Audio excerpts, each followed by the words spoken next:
Welcome to Hope for the Caregiver here on American Family Radio. I am Peter Rosenberger. This is the program for you as a family caregiver. How are you doing? What's going on with you? More than 65 million Americans right now currently serve as a family caregiver. If you're one of them, you are in the right place. People say, well, I'm a nurse, so I'm a caregiver.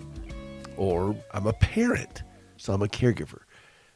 Well, the activities certainly intersect, and there's going to be a lot of similarities. But a family caregiver is different. Well, what's the difference? Okay, I'll tell you. I'm glad you asked. The difference is a family caregiver is somebody who voluntarily puts themselves between a chronically impaired, vulnerable loved one, and you're putting yourself between that person and even worse disaster.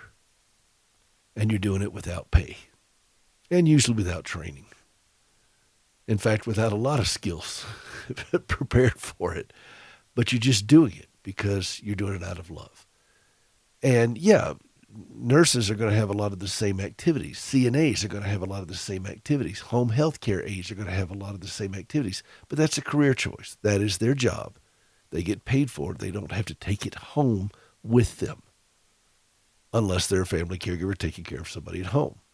A parent will take care of children. They'll do everything, laundry and diapers and everything else. A lot of things seem similar, but that child is expected to grow up and become more independent and function as a healthy adult. When you deal with somebody with a chronic impairment, those expectations change. If you have a special needs child, for example, you may not be able to look forward to Little League games, normal classroom experiences, homecoming dances, proms, weddings, living outside of the home and going on to have a family of their own. They may not be able to do it with a special needs child. Some can, many cannot.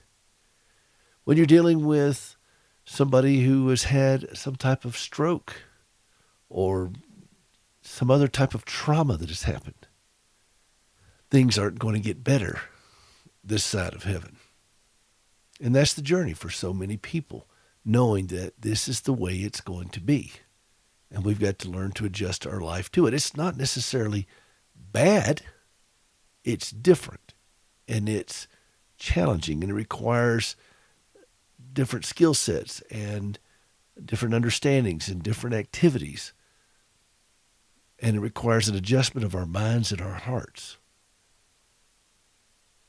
And where does that come from? Well, certainly counseling helps.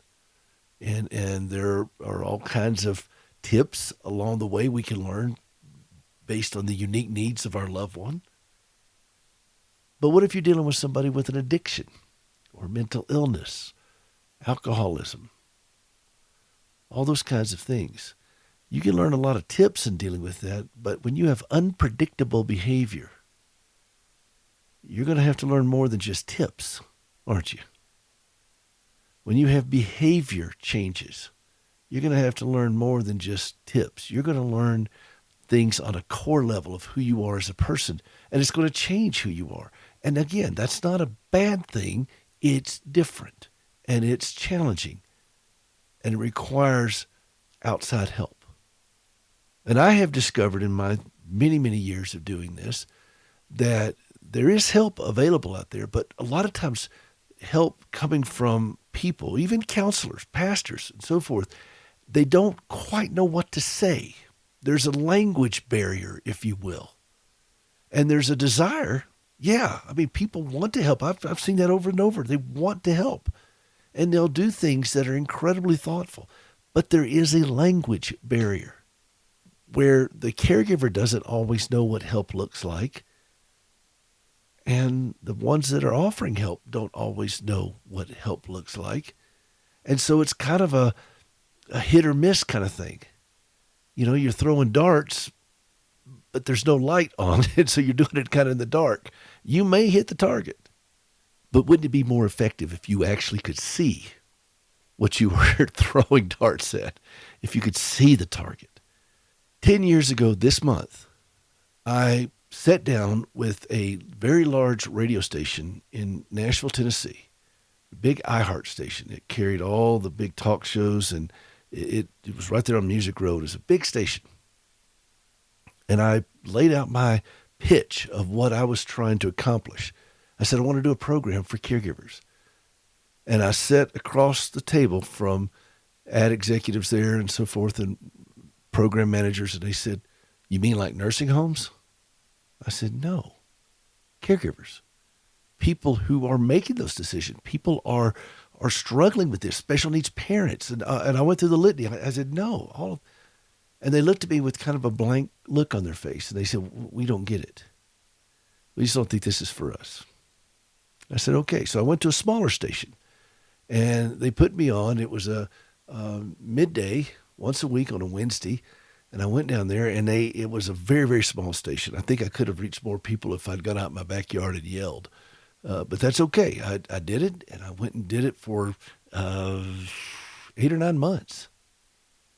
And then the bigger station called me, WLAC there in Nashville, 1510. And they called me. They said, we've been listening to your program.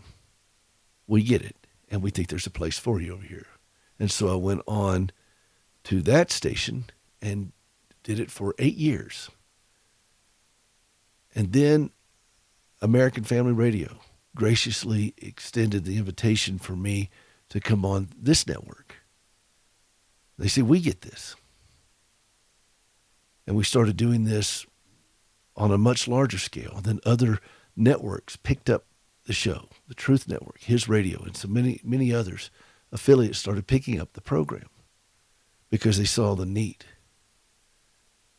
that individuals who are caring for these chronically impaired loved ones, and I don't care what the impairment is. Again, it could be autism, it could be addiction, it could be Alzheimer's. It doesn't matter. There's always a chronic impairment. There's always a caregiver.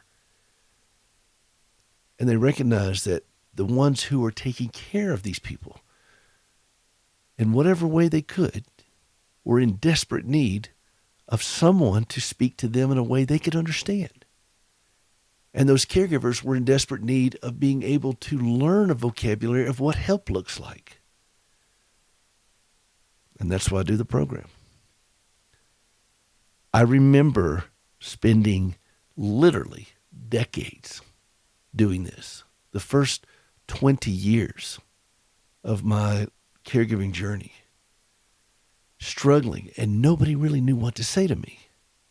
Nobody knew how to approach me. They tried. They were very sincere. They loved me. They wanted to care for me, but it couldn't penetrate in to what I call that fog of caregivers, that fear, that obligation, that guilt that we live with as caregivers. And they didn't know how to say things that got through that. And I didn't know how to penetrate out of that fog and speak in a way to clearly ask for help. I couldn't identify my own core needs.